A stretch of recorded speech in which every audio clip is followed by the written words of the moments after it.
the Bay'a Mosque, outside Mecca in Saudi Arabia.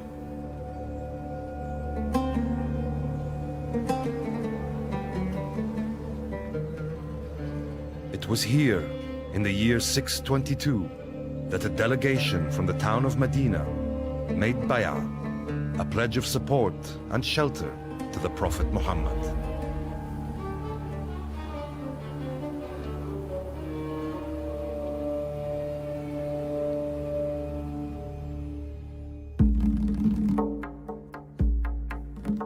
Shortly after, he left Mecca, emigrating to Medina with a group of followers. Over the next 10 years, Muhammad built the first Islamic state.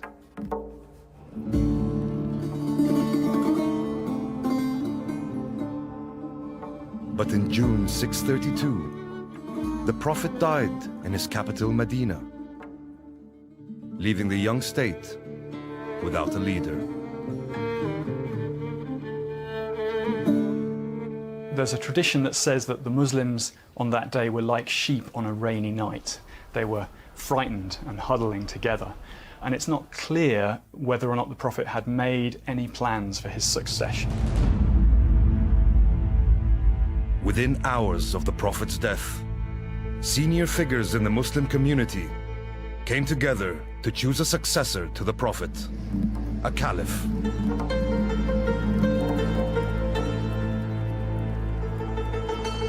The debate was long and intense. It was the emigrants from Mecca whose arguments prevailed.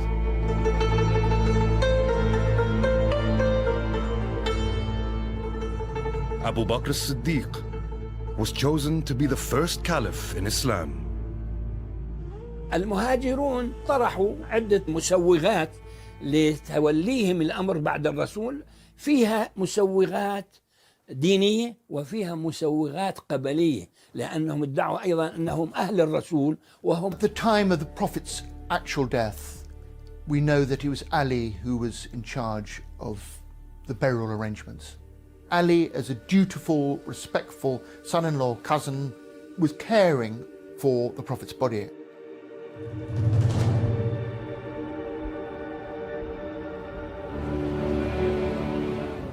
The next day, in the Medina Mosque, Abu Bakr was given bay'ah, the oath of allegiance, by the majority of the Muslim community.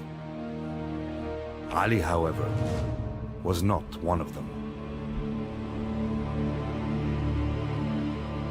What happened that day would sow the seeds of a political divide that would gradually evolve into a deep religious schism. The division of Islam into Sunni and Shia.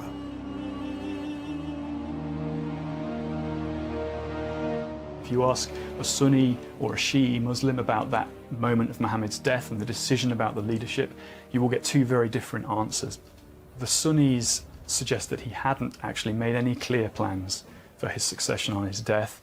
The Shia would say that he had, and that he was to be succeeded by his first cousin and son-in-law, Ali. 3 months before his death, the Prophet Muhammad made a famous speech here in Ghadir Khum, an ancient resting place on the route from Mecca to Medina. A speech that has been interpreted ever since in two very different ways.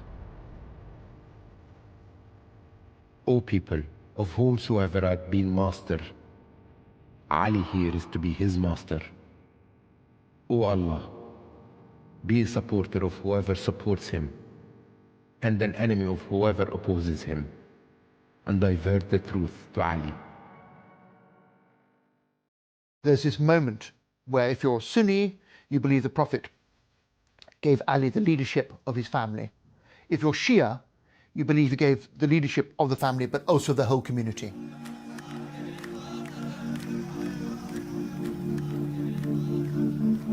The Prophet's speech is celebrated by Shia to this day. Each year, a feast is held on the anniversary, to commemorate what Shia see as Muhammad appointing Ali to be his successor.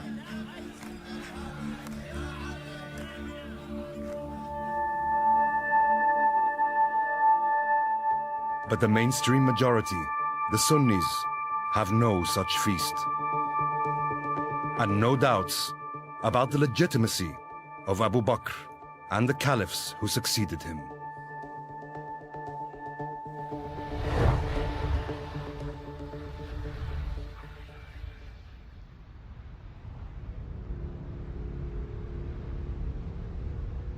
Shortly after becoming caliph, Abu Bakr faced his first major challenge, a tribal revolt against the Islamic State. In this moment of peril, Ali chose unity over division and gave the oath of allegiance to the caliph. الإمام علي عليه السلام بعد اعتكاف لمدة معينة سجل موقفا احتجاجيا أبدى رأيه في المسألة، ثم ترجيحا لمصلحة المسلمين وضع يده في يد سائر الصحابة ووقف في وجه حركة الردة، فكانت مصلحة الإسلام عنده أولى من كل اعتبار. Abu Bakr's rule lasted just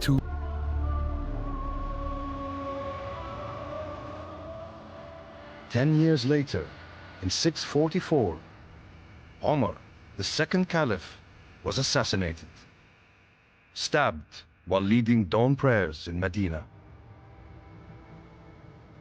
On his deathbed, he dictated how his successor should be chosen.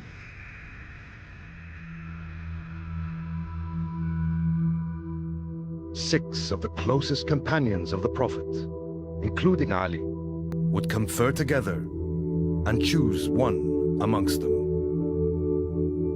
After 4 days of deliberation, Uthman was named the third caliph. Once again, Ali had not been chosen. He's passed over by Abu Bakr, then Omar, and then for him the harrowing moment when he's passed over in favor of Uthman. The new caliph came from a family of the Quraysh tribe called the Umayyads. Umayyah, the founder, had always coveted the leadership of Quraysh. Standing in his way was his uncle, Hashim, the patriarch of the Hashemites. This rivalry that would fester through the centuries had its roots in Mecca decades earlier, in the pagan years before the birth of Islam.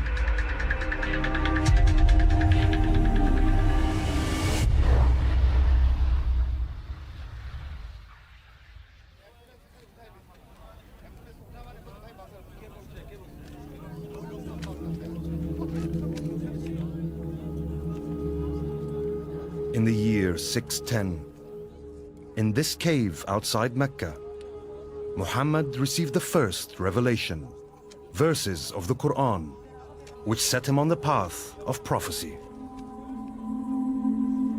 The emergence of a prophet among the Hashemites antagonized the Umayyads and their leader, Abu Sufyan. كان يقول أبو سفيان سابقونا بالنسب نافرناهم بالنسب بالمال نافرناه. الآن عندما ظهرت دعوة محمد صلى الله عليه وسلم قال يدعون النبوة، فمن أين لنا هذه؟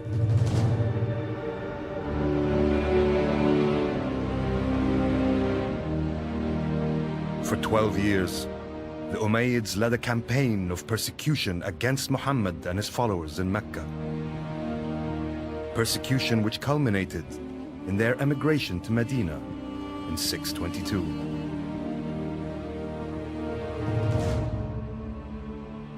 But when the Prophet returned to conquer Mecca, Abu Sufyan realized resistance was futile and joined Islam.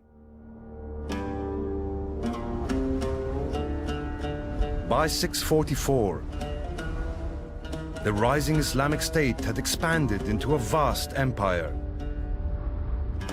and the caliphate had come into the hands of an Umayyad, Uthman. Uthman was a genius, but he employed far too many of his young cousins. The Umayyads were the aristocrat of Mecca, and they'd been great leaders of the pagan resistance. And so promoting these characters who were his lovely cousins was also, a bad political decision.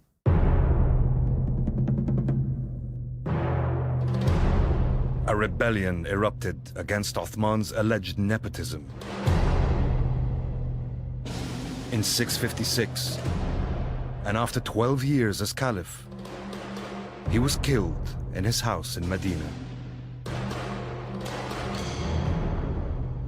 بعد أن حصل ما حصل مع الأسف الشديد ووجد الإمام أن الناس تهافتت إليه، حاول الاعتذار في أكثر من مرة كما تنقل لنا النصوص التاريخية، حاول الاعتذار، ولكن بعد ذلك وجد أن المصلحة الإسلامية تحتم عليه أن يستجيب، فاستجاب وبايعه المهاجرون والأنصار.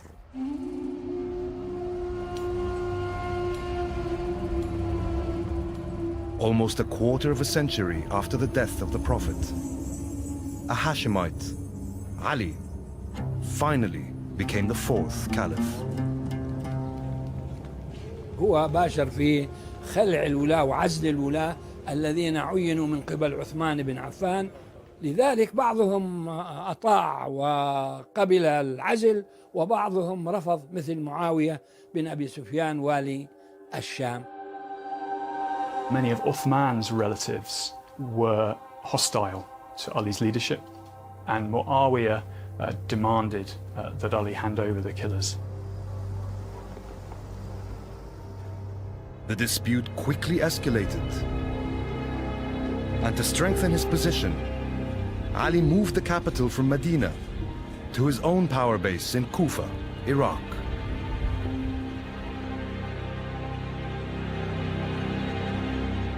The Islamic State was now divided in two: the east under a Hashemite caliph, and the west under an Umayyad governor.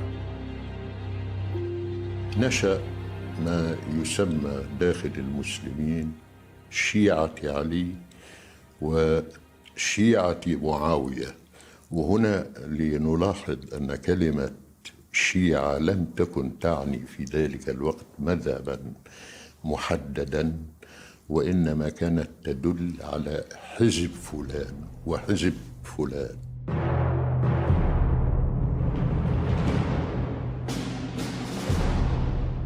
In 657, Ali marched his army into Syria to crush Muawiyah's mutiny. After days of bloody skirmishes, and on the last day of the battle, the army of Muawiyah was on the verge of defeat. الإمام علي عندما وصل إلى خيمة معاوية، ومعاوية وضع فرية وخدعة ووضع الرماح على القرائين، أي يفصل بين القرآن، لذلك الإمام علي أوقف القتال.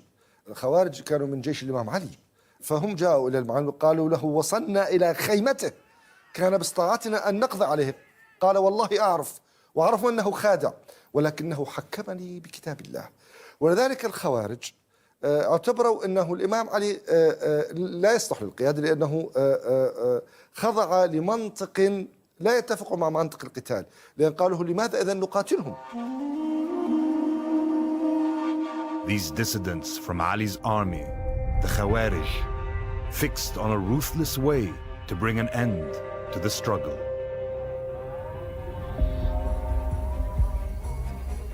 The moment was chosen. Fajr, dawn prayers of the 27th of January 661, the 17th day of the holy month of Ramadan.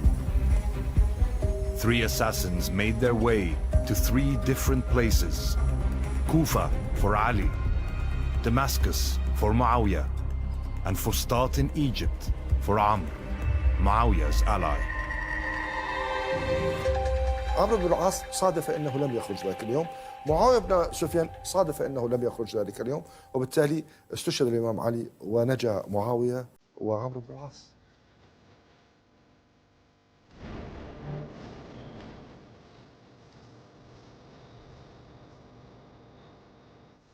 Najaf in Iraq, a holy place to Shia Muslims. They believe Ali is buried here.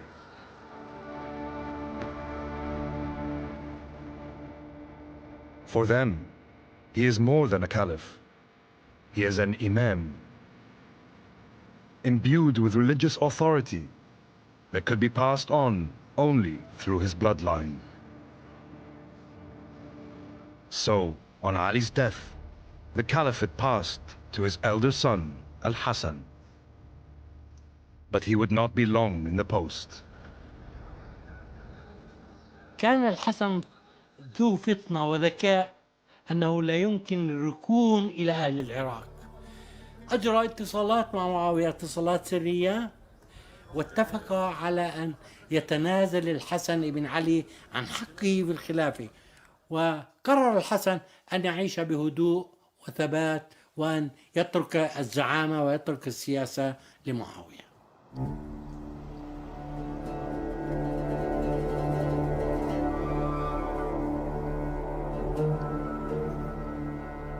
Damascus, 13 centuries ago, the Umayyad capital. Though the caliphate remained in the Quraysh tribe, it had passed from the Hashemites to the Umayyads, and there it would remain for the coming century. The crunch point really comes late in Muawiyah's reign, when he designated his son, Yazid, as his successor. And this was a real touch point for generating controversy and opposition. Yazid's succession on the death of Muawiyah in 680 triggered a series of events that resonate to this day.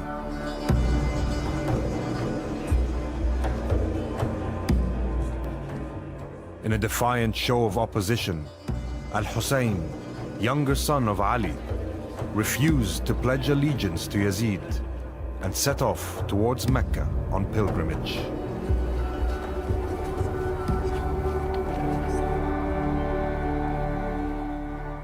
On the way, he began to receive messages asking him to come to Iraq, where his supporters planned to install him as caliph. He gathered together his family and decided to move to Kufa, his father's former capital. Unfortunately for Hussein, his plan got to the Umayyad governor of Iraq, and he was able to block his route to the city of Kufa. And so Hussein was trapped without substantial military support at a place called Karbala.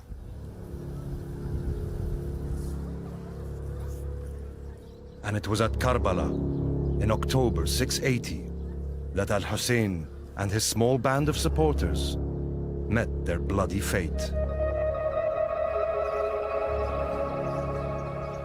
عشرات المقاتلين مع جملة من الأطفال والنساء، وكانت الملحمة التاريخية حيث انتهك المحظور والحرام، وانتهكت في الحقيقة حرمة رسول الله بما جرى في ذلك اليوم.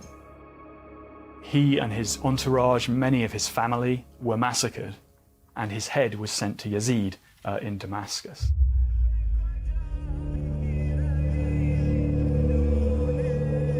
Each year, on the anniversary of the Battle of Karbala, Shia around the world mark the event in public displays of penitence, extending sometimes even to ritual self-punishment, to atone for their forebears' failure to support Al-Hussein. It's really seen as the great tragedy of Islam from the Shi'i perspective. This is the great disaster, is that the Prophet's family didn't get to take the caliphate and to lead the Muslims.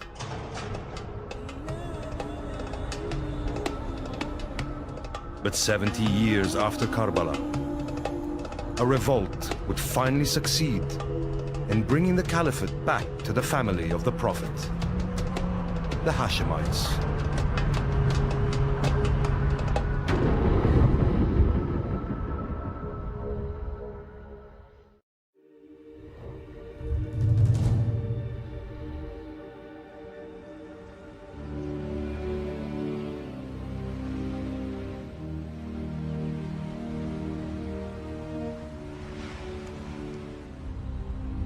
Al-Humayma, southern Jordan.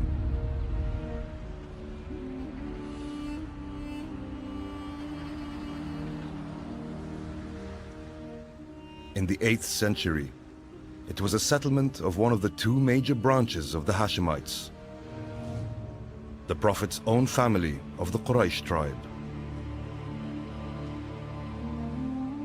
Known as the Abbasids, these were descendants of Al-Abbas, one of Muhammad's uncles. The other branch were the Alids, descended from Ali, the Prophet's cousin and son-in-law.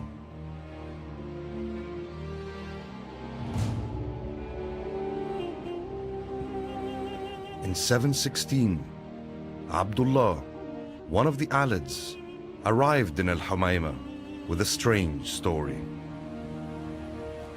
أحد أحفاد علي بن أبي طالب مر على الخليفة الأموي سليمان بن عبد الملك فقدم له الهدايا، وفي عودته إلى المدينة المنورة شعر بألم ومرض، فقال له من معه: سممك سليمان.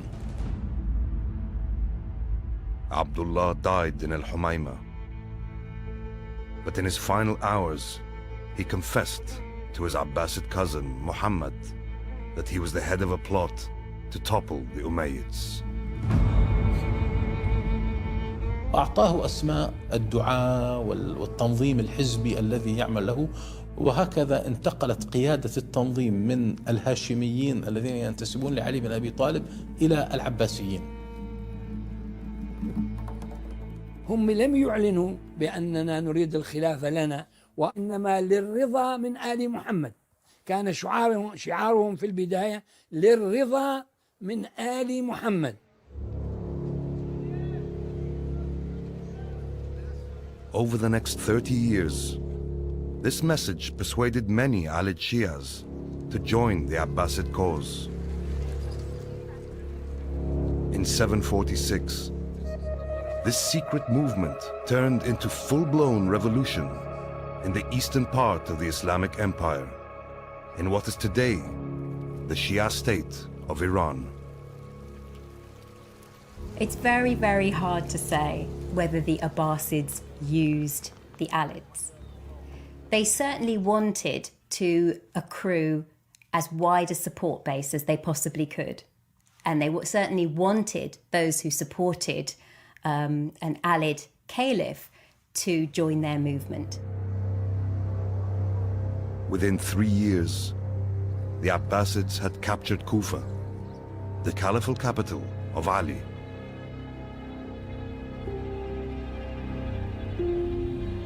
It was in this mosque that the name and identity of the caliph-in-waiting were finally revealed. They proclaimed a man as caliph called Abu al-Abbas as-Safah, and he was a descendant of one of the Prophet Muhammad's uncles, and he based his claim to the caliphate on that kinship with the Prophet Muhammad. In 750, the Abbasids entered Damascus, capital of the mighty Umayyad state, the largest empire yet known. But in the years to come, they would struggle to maintain the unity of the vast state they now controlled.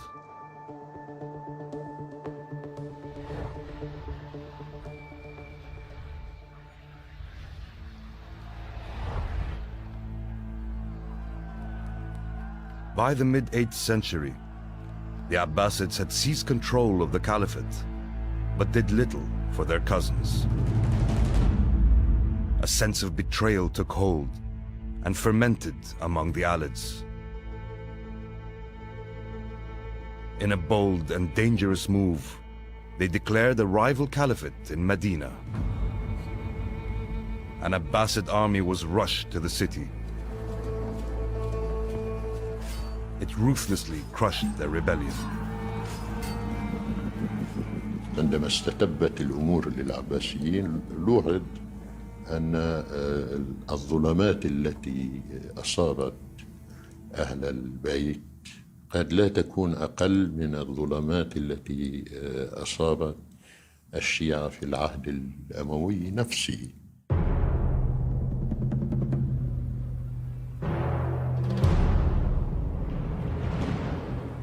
The Sunni Abbasids consolidated their dominance of the center of the state from their newly built capital, Baghdad.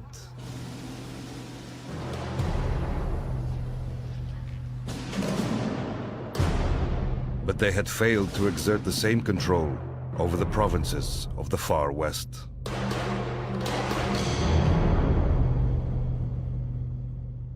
In 756, an Umayyad fugitive prince called Abd al-Rahman reached Andalusia.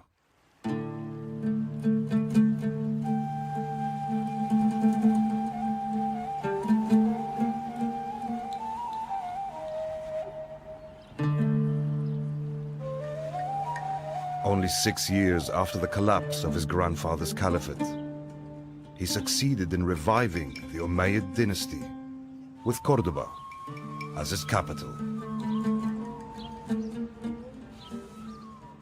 عندما خرج الأمويون أو عاد الأمويون أو استنجد الأمويون بالأندلس بعد سقوط خلافتهم في دمشق، كان طبيعي جدا أن يعودوا إلى الأصل، أي أن ما وقع هو اغتصاب للخلافة، وأن العباسيين هم مغتصبو الخلافة، ونحن سنصحح هذا الوضع هذه المرة انطلاقا من أقصى نقطة في العالم الإسلامي، في الغرب الإسلامي وبالضبط في الأندلس.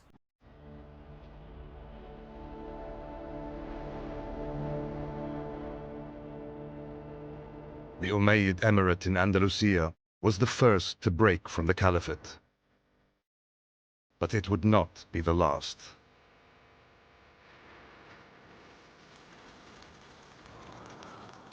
Soon, another state at the western edge of the Muslim world, in the Maghreb, would break away from the Abbasids.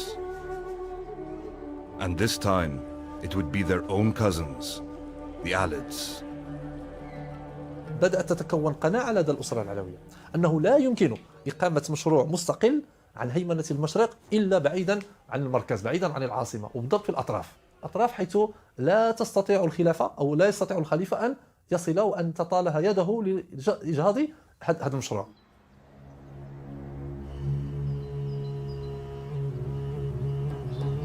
In 788, Idris, an Alid fugitive, arrived here in the Moroccan city of Moulay Idris Zerhoun, a city that now carries his name. Recognizing him as a descendant of the Prophet, local Berber tribes were quick to offer him their oath of allegiance as ruler of the region. And so was born the Idrisid Emirate, the first independent Alid state. إدريس حمل مشروع دولة يمكن أن تضاهي أو توازي أو تنافس سلطة المشرق، سلطة الخلافة في المشرق. وهذا هو ما يفسر كيف أن الخلافة العباسية شعرت بقلق شديد عندما علمت بأمر بروز دولة علوية في أقصى نقطة من العالم الإسلامي آنذاك، اللي هي بلاد المغرب. But with the new and expanding state, just 3 years old, Idris died.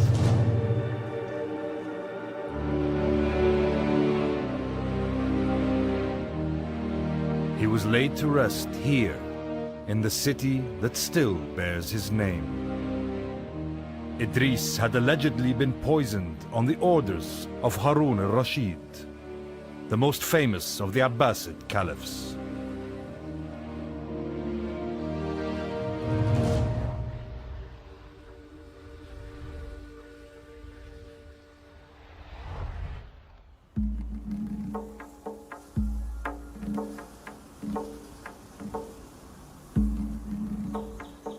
The statue of Shahrayar and Shahrazad in Baghdad.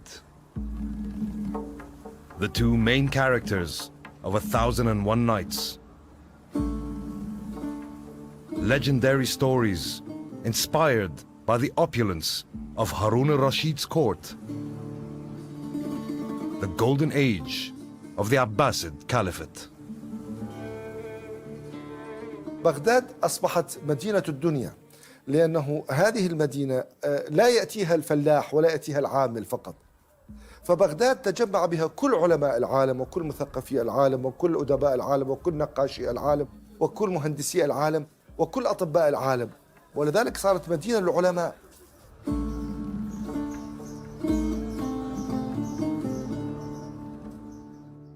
Under al-Rashid, scholars began the great task of transcribing and translating the cultural and scientific works of former civilizations. Encouraged and supported by the Abbasid caliphs, Muslims began adding their own scholarship to this stock of human knowledge, laying the groundwork for Europe's Renaissance in centuries to come. Ibn Sina, or the West knows as Avicenna, had written not only philosophical texts, but also a very important treatise on medicine. It was translated into Latin, became the standard textbook for European medical schools for centuries. But the golden age of the Abbasids was destined to be short-lived. In 836, the 8th Abbasid Caliph, Al-Mu'tasim, moved his capital here, to Samarra in Iraq.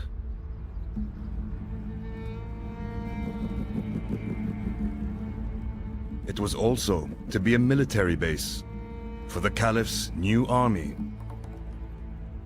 an army of Turkic mercenaries,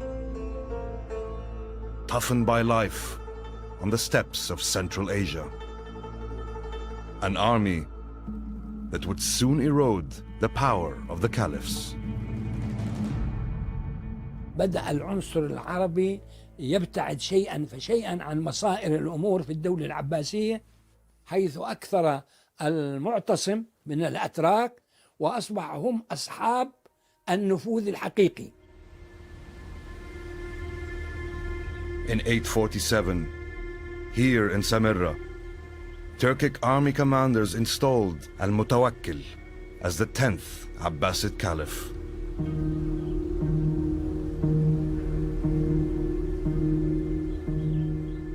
And for a century to come, they would effectively rule the Caliphate, appointing, deposing, torturing, and even killing a string of 12 caliphs who were little more than puppets. ولم يبقى للخليفة يعني إلا الصفة الاسمية والشرعية، حتى كان يقال خليفة في قفص بين وصيف وبغى يقول لهما كما تقول الببغاء. The caliphate clearly had become a symbol and it had no effective power anymore.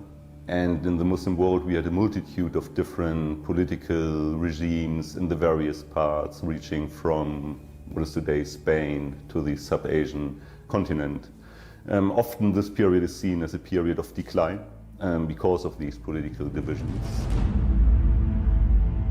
But it wasn't just a matter of the slow fracturing of the state. At its western edge, a new threat was on the rise.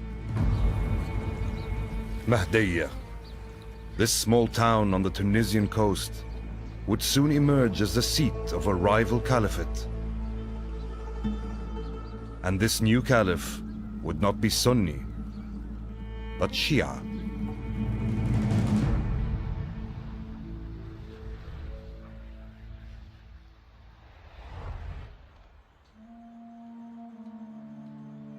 Iran, heartland of Shia Islam in the modern world. Today, Shia make up around 15% of the global Muslim population of more than 1.5 billion. In their belief, it is the title of Imam and not Caliph that confers the right to rule. The vast majority of Shia in the world are known as Twelvers. They follow a hereditary line of 12 Imams descended from Ali, the Prophet's cousin, and his wife, Fatima, the Prophet's daughter. A line ending with the last Imam, Al-Mahdi. The Twelver Shia belief holds that Al-Mahdi disappeared in Samarra in 874. He will re-emerge at the end of the world as the ultimate savior of mankind. يعني لو سألتني عن الخلافة أو الإمامة كما يؤمن بها الشيعة وهل هي وراثية أم ليست وراثية، لقلت لك نعم هي وراثية. سلالة الرسول من ابنته فاطمة هم الأئمة من بعده، وبالتالي فإن هذه الخلافة تعتبر وصية دينية وليست وراثية. But this holy commandment was no protection against a deep divide in Shia belief. Al-Kazimiyya Mosque, Baghdad. The shrine of the man who marks the division of Shi'ism into two strands. It is the tomb of the seventh of the Twelver's Imams, Musa al-Kazim, who died here in the year 799.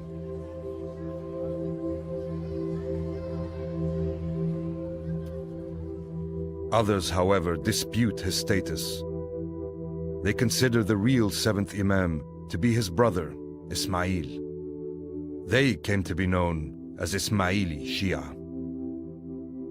The Twelver Shiites were traditionally not interested or did not strive to take political power because they believed that they were waiting for the return of the Mahdi, so that at that point the righteous regime would be installed and anything in between would basically be a heresy to rule in these lands.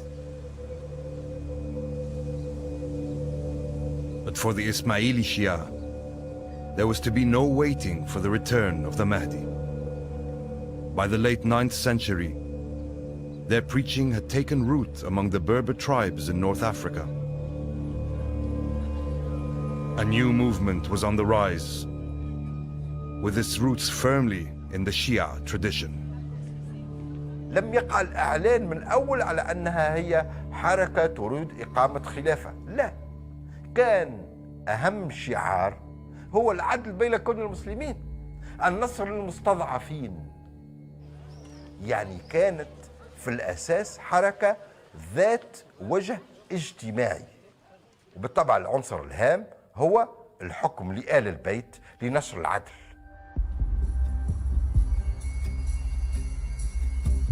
In the year 909, in Kairouan, Tunisia, Ubaydullah, a man claimed to be a descendant of Ismail, was declared the caliph of the first ever Shia caliphate.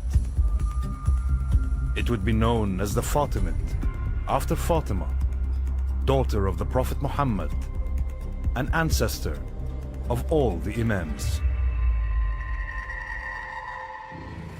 The concept of the Ismaili Caliphate is completely different from the Abbasid Caliphate because of the claim to divine inspiration and divine guidance which the Fatimids put forward. They certainly developed an institution which was theoretically completely different from the Abbasid. The Fatimids now began to expand their state westwards into the Maghreb. But this would lead to a clash with another major Muslim power. And soon, the Islamic world would find itself in a surreal position.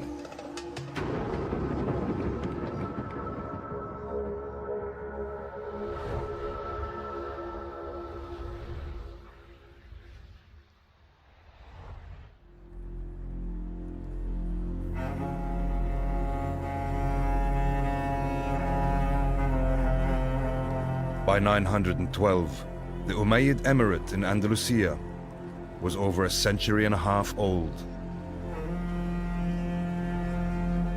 Ruled from Cordoba by the 8th Emir, Abdurrahman III. After crushing all rebellions and uniting Andalusia, he looked towards expanding southwards, across the Mediterranean.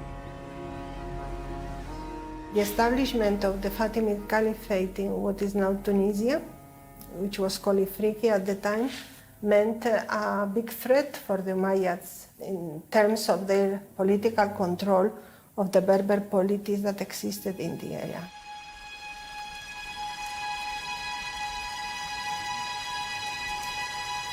To strengthen his position, in 929, Abd al-Rahman declared the Andalusian Emirate an independent Umayyad Caliphate.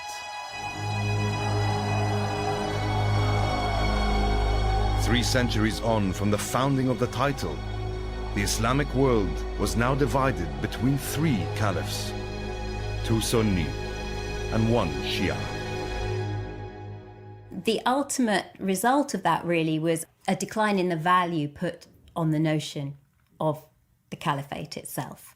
So it leads to huge rifts, politically speaking, within the community, as well as the religious differences that these different caliphates signal.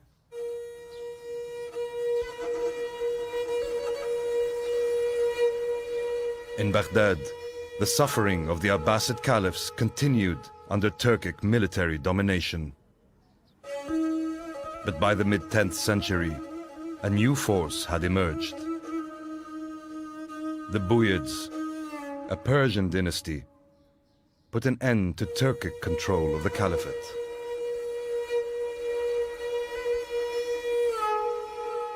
تولى بنو بويه وهم شيعة، ومع ذلك أبقوا الخليفة السني في بغداد. ليش؟ لأنه قالوا إذا ولينا واحد شيعي معناه إذا أمر الجند بقتلنا يقتلونه، ومن الأفضل أن نبقي على هذا السني، فإن أمرنا جندنا بقتله فيقتلوه. Worse still was to come for the Abbasids. In 969, a Fatimid army captured Egypt. 3 years later, the fourth Fatimid Caliph, Al-Mu'izz, abandoned his capital, Mahdiya in Tunisia, and headed east. For the next 2 centuries, the newly built city of Cairo would serve as the seat of the Shia Caliphate. The Fatimids considered their caliphate universal, so ideally they wanted to expand their power from their original base in North Africa back into Egypt, on into Syria, and ultimately to encompass the whole Islamic world. They weren't able to achieve that, and what instead happened in the 10th century was the Islamic world became divided between a number of different caliphates.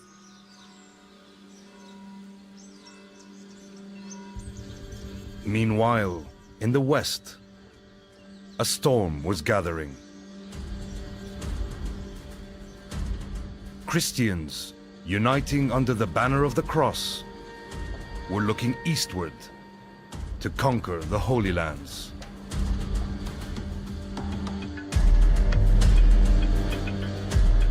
The approaching struggle could not have come at a worse time for a divided Muslim world. And for the caliphs who were at their weakest point as they turned to face the Crusades.